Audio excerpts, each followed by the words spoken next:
real and not worry about how it's being understood or whatever. Yet the wonderful thing about that is that it speaks to people. One is the loneliest number that you'll ever do.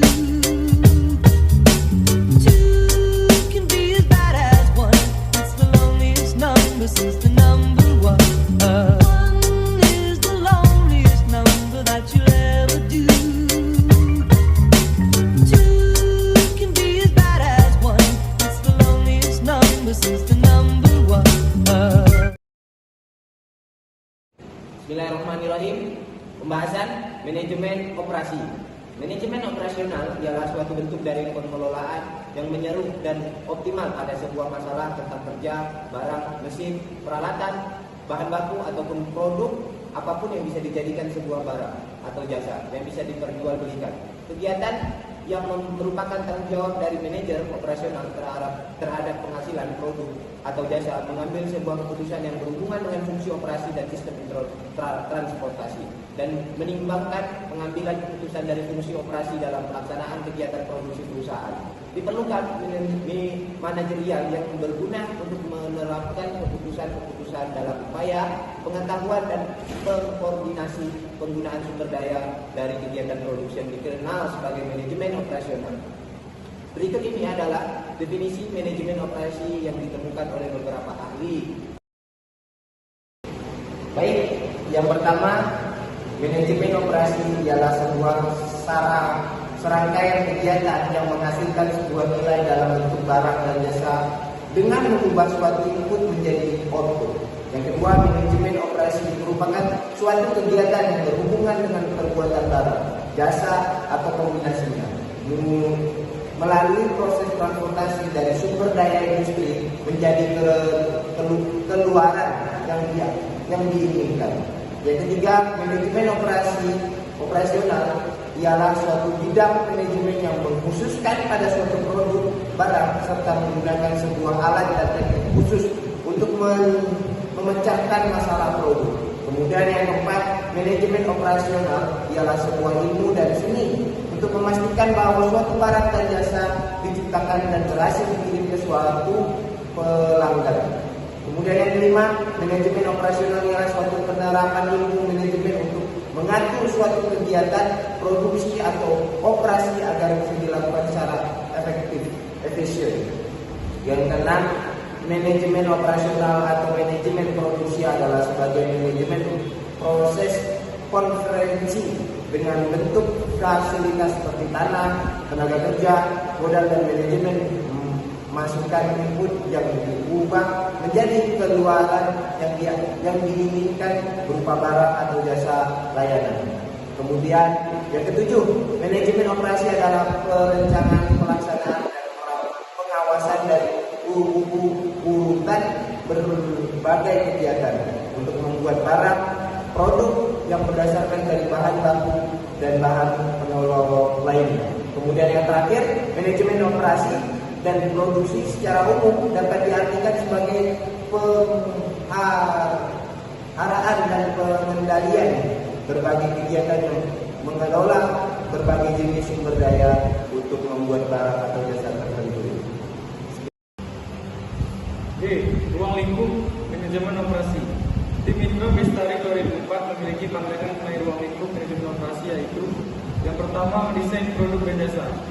Desain jasa atau produk dengan menyesuaikan pada keinginan, kebutuhan, dan selera konsumen adalah keputusan yang ditentukan oleh manajemen operasi. Kedua, manajemen merencanakan proses produksi. Bagaimana membuat desain produk dan jasa dalam suatu proses operasi merupakan keputusan dari fungsi manajemen operasi. Yang ketiga, menentukan lokasi fasilitas atau pabrik dan material handling. Dalam menentukan lokasi pabrik, beberapa faktor harus menjadi pertimbangan, dan salah satu cara untuk menangani perpindahan bahan dan produk adalah material handling atau pengangkutan. Yang keempat, layout fasilitas. Pengaturan tata letak fasilitas operasi dalam perusahaan dikenal sebagai layout, dan layout diperlukan untuk melancarkan proses operasi. Yang kelima, mendesain tugas dan pekerjaan. Kinerja, mesin, dan juga peralatan yang digunakan dalam produksi merupakan hal yang harus diperhatikan ketika mendesain tugas dan pekerjaan. Yang keenam, meramalkan produk atau jasa. Suatu hal penting dalam manajemen operasi yaitu meramalkan produk atau jasa, karena hal ini akan digunakan sebagai dasar menentukan jumlah produksi dan kebutuhan bahan baku yang terpakai. Kemudian yang terakhir, menjadwalkan dan merencanakan produk. Menjadwalkan atau scheduling yaitu menyusun jadwal kapan dimulai dan diakhirinya proses produksi dengan menggunakan network planning. Merencanakan tentang apa, berapa dan bagaimana menghasilkan suatu produk merupakan kegiatan dari manajemen operasi.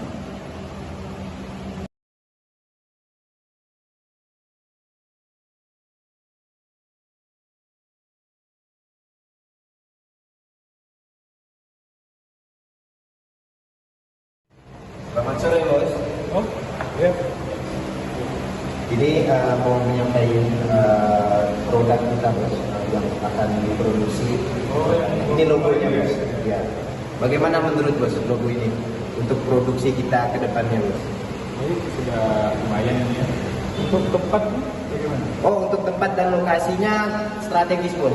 Tempatnya udah kami atur dan tempatnya pas untuk marketnya penjualan produk kita nih bos.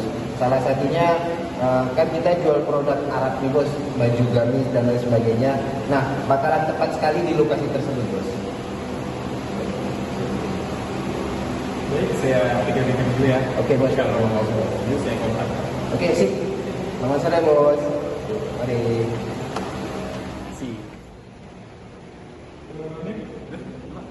Ini ada desain logo baru. Minta tolong jadwalkan produksinya untuk akhir bulan ini terakhir. Sampai akhir bulan ini Pak. Ya. Berarti dari awal besok sampai akhir bulan.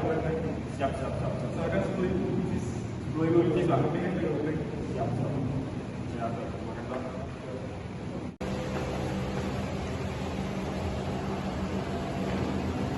Selanjutnya itu manfaat manajemen operasi.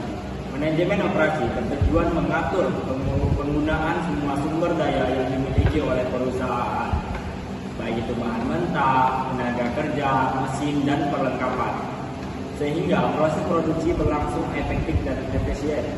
Berikut ini 5 manfaat manajemen operasional. Yang pertama itu peningkatan efisiensi. Salah satu tujuan yang paling penting adalah efisiensi. Peningkatan efisiensi dalam produksi digunakan untuk mencapai tujuan sesuai visi misi perusahaan, tetapi saling berkelanjutan. Namun, selain memiliki visi dan misi, pengetahuan yang baik dan akan operasional sangatlah berguna. Tanpa pengetahuan yang baik, manajemen perusahaan tak akan mampu mencapai tujuan dengan seefisien mungkin. 2. Peningkatan efektivitas produksi. Produktivitas perusahaan sangatlah penting. Manajemen operasi dan produksi yang digunakan untuk menghasilkan produk yang berkualitas dan sesuai dengan apa yang dibutuhkan oleh konsumen. Tidak hanya itu, peningkatan produktivitas dalam bisnis juga dipengaruhi oleh sistem yang diterapkan. Ketika orang-orang dalam perusahaan berhasil menerapkan produktivitas yang baik, perusahaan dapat dikendalikan dengan baik sehingga dapat menghindari dari hal-hal yang kurang menguntungkan. Bahkan produktivitas dapat mempercepat tujuan akhir untuk memberikan manfaat dari segi tujuan. Yang ketiga, menekan biaya produksi. Menghemat biaya produksi barang atau jasa dalam perusahaan berpengaruh besar terhadap sisi ekonomi perusahaan. Seluruh kegiatan perusahaan tidak boleh lepas dari keuangan dan pengeluaran serta pendapatan yang dihasilkan selama periode tertentu. Pembengkakan daya produksi bisa berdampak besar terhadap sebuah perusahaan, bahkan membuat sebuah perusahaan bangkrut. Karena itu, penerapan operasional yang cepat dapat membantu perusahaan melacak pengeluaran dan pendapatan sehingga terjadi keseimbangan ekonomis dalam bisnis. 4. Peningkatan kualitas produksi. Tidak hanya pada ekonomis dan produktivitas, perusahaan diwajibkan untuk meningkatkan kualitas produk sesuai tujuan pasar dan produk yang sesuai. Perusahaan dapat menyelidiki dan melakukan serangkaian riset pasar untuk mencari tahu apa yang sedang dibutuhkan oleh pasar. Tidak hanya itu, dengan controlling dan mengawasi produk yang dihasilkan diharapkan tetap konsisten dari segi kualitas. Produk yang memiliki kualitas tinggi mampu meningkatkan pendapatan dari kepercayaan dari pelanggan. Yang terakhir atau kelima, pengurangan waktu proses. Inti dari tujuan ini adalah untuk mengurangi waktu proses produksi. Dalam produksi barang atau jasa, perusahaan pasti mempunyai waktu maksimum produksi. Sayangnya, kadang-kadang waktu yang digunakan tidak sesuai dan terjadi hal-hal yang tidak menguntungkan bagi perusahaan. Oleh karena itu, tujuan yang manajemen diperlukan untuk mengontrol waktu yang digunakan untuk produksi dan aktivitas lain. Tidak hanya itu, operasional yang akan dilaksanakan dengan baik akan bermanfaat untuk mengurangi waktu produksi.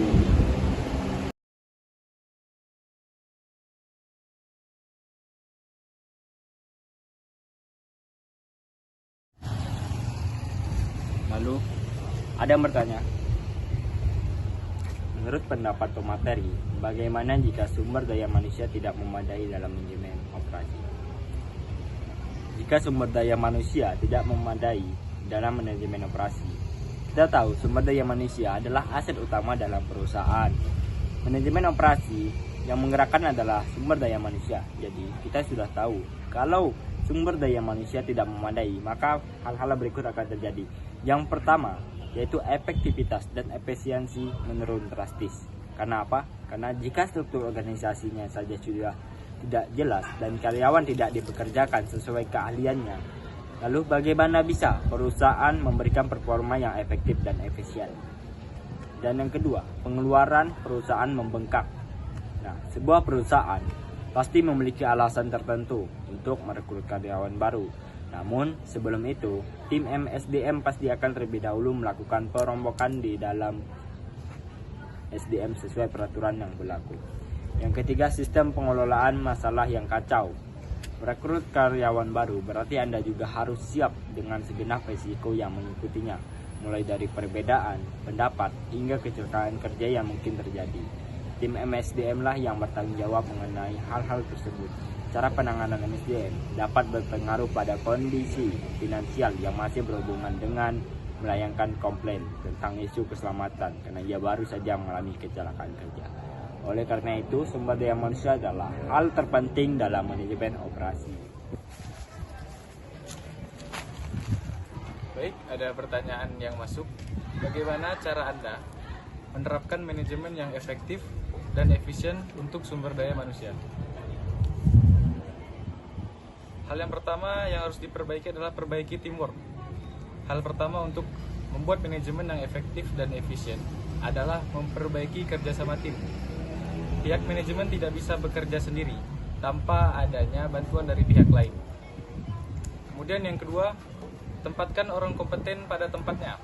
Setiap orang punya keahlian yang berbeda-beda dan potensinya juga demikian. Oleh karena itu, setiap orang tidaklah sama. Sudah seharusnya mereka berada pada posisi yang cocok dengan keahlian dan potensinya tersebut.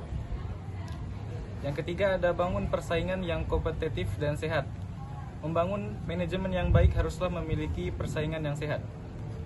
Karena dengan persaingan tersebut, setiap karyawan dan tim akan bekerja dengan efektif dan efisien, sehingga memberikan hasil yang luar biasa. Namun persaingan tersebut harus terbentuk dengan sehat agar karyawan yang memiliki pencapaian dan potensi dapat berkembang dengan baik. Yang keempat, beri target dan tantangan. Selain persaingan hal lain yang harus ada bagi setiap tim manajemen adalah tantangan dan target. Karena dua hal ini Anda bisa melihat tim mana yang menonjol, yang bisa diperbaiki dan membuat kombinasi yang baik. Hal ini akan membantu pemilik bisnis untuk membuat tim manajemen yang baik dalam jumlah yang besar. Yang kelima, beri reward. Selain tantangan, target dan lainnya, dan hal ini telah terlampaui, maka hadiah dan reward harus mereka peroleh. Karena dengan reward, karyawan merasakan hasil dari kerja kerasnya, serta senantiasa berbuat lebih baik. Selain itu, hal ini akan memancing karyawan lain untuk meningkatkan kinerjanya. Baik, hal-hal tadi yang dapat meningkatkan efisiensi manajemen yang efektif dan efisien. Sekian. And how